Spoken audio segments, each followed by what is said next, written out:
Motmot. M-O-T-M-O-T. Motmots like to rest on branches in the understory, their long tails swinging back and forth like a clock pendulum. These birds spend their days looking for fruit, bugs, and small reptiles to eat. Sometimes they whack their food against a tree branch to soften it.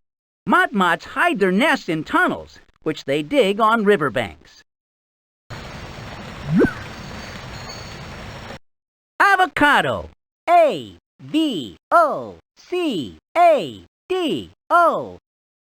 Jungle animals love to eat this soft fruit as much as people do.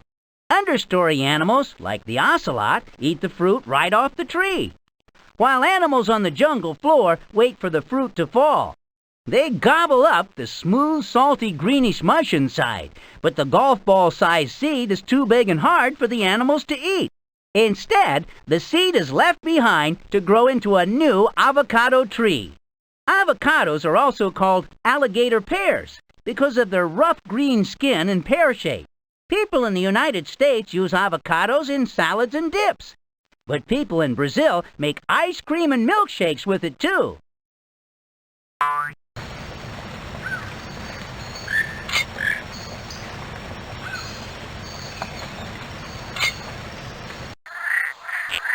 Wow! Look at the size of those lily pads! It sure would be fun to sit on those. Basilisk lizards can actually run across the top of water without sinking.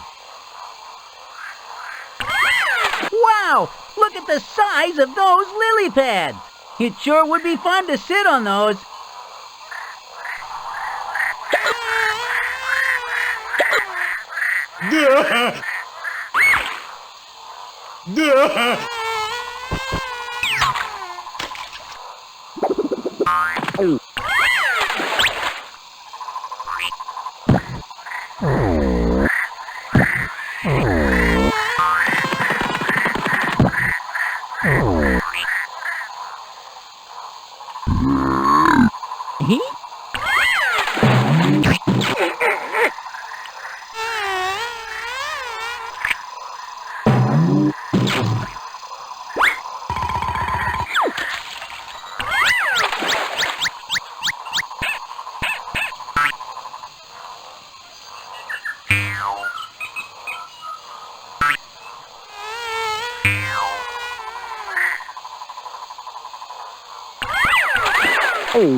Basilisk. B-A-S-I-L-I-S-K.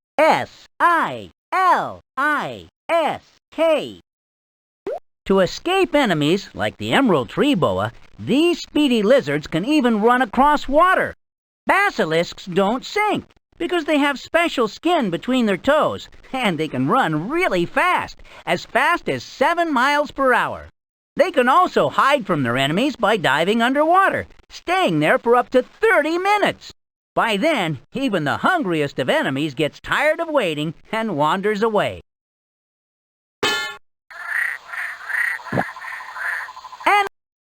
Anaconda. A-N-A-C-O-N-D-A.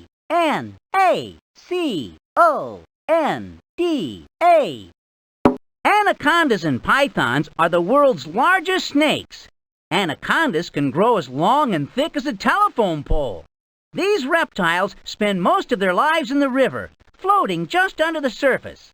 Their eyes and nose grow high on their head, so the rest of their body can hide underwater as they sneak up on food.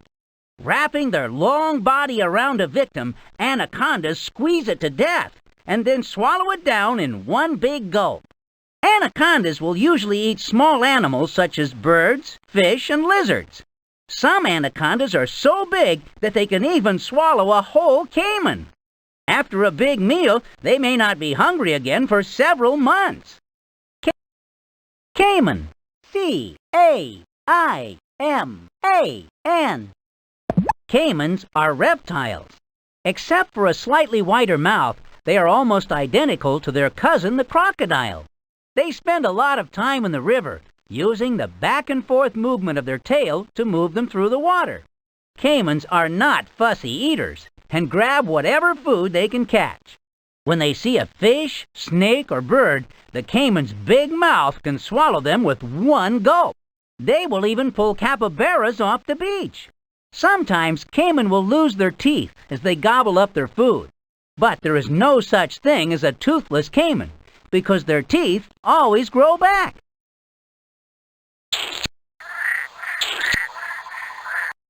Scarlet ibis. S-C-A-R-L-E-T-I-B-I-S. It's easy to spot this long-legged bird as it wades in the water. The ibis can't see the river bottom very well, so it searches along the muddy bottom with its long beak. Its curved beak can easily pick bugs, crabs, fish, and clams out of the mud. Scarlet ibises hide their rough twig nests in the tall grasses, and each parent takes a turn sitting on the eggs.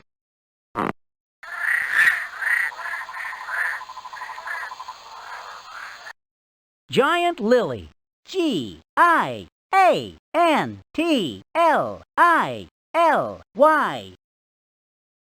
A child can easily sit on this plant's pad, which can grow as wide as a king-size bed. The pad has tubes filled with air on the back that help keep it afloat. Under the lily pad, a long stem goes down to the lily's roots on the river bottom. The lily also grows a flower that smells a little like pineapple, attracting certain beetles. The flower then closes with the beetle inside and stays shut for one whole day. When it opens again, the beetle is covered with the lily's pollen dust and flies away. The pollen dust will eventually be rubbed off and make new giant water lilies.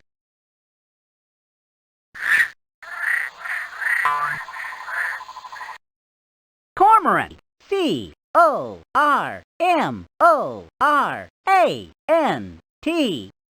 These birds can be seen diving into jungle rivers and lakes.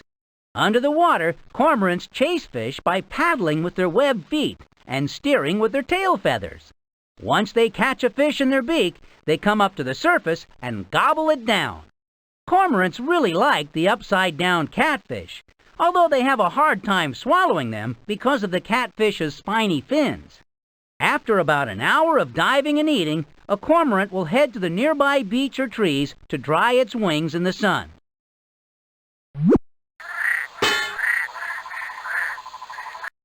Hoatzin. H-O-A-T-Z-I-N.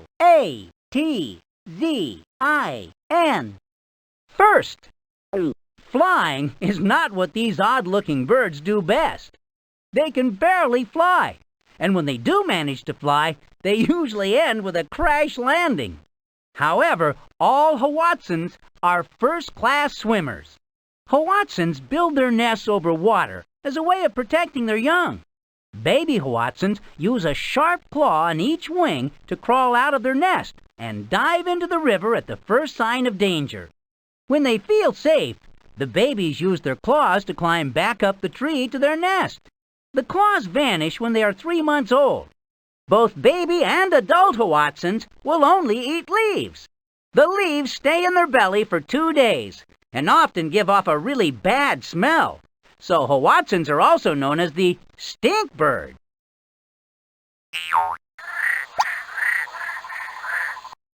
Tarsier. T-A-R-S-I-E-R. Like monkeys and apes, tarsiers are primates. Tarsiers are only about the size of a squirrel, but they have large saucer-shaped eyes and big ears. The oversized eyes and ears help tarsiers see and hear at night when they hunt for food. Although they live in the understory, tarsiers sit close to the jungle floor so they can jump down on bugs and reptiles that pass below. They catch food with their sharp teeth, then quickly jump back into the safety of the tree branches to eat their meal. When tarsiers go hunting, baby tarsiers come along by clinging to their mother's fur.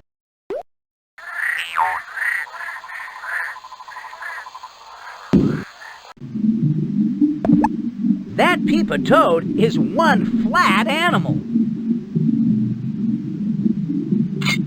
Arowanas are nicknamed the water monkey, but they don't look much like a monkey to me. It must be because of how they leap right into the air. That green Darwin frog might be keeping babies in its mouth. The babies may prefer that, but I prefer my nice cozy nest.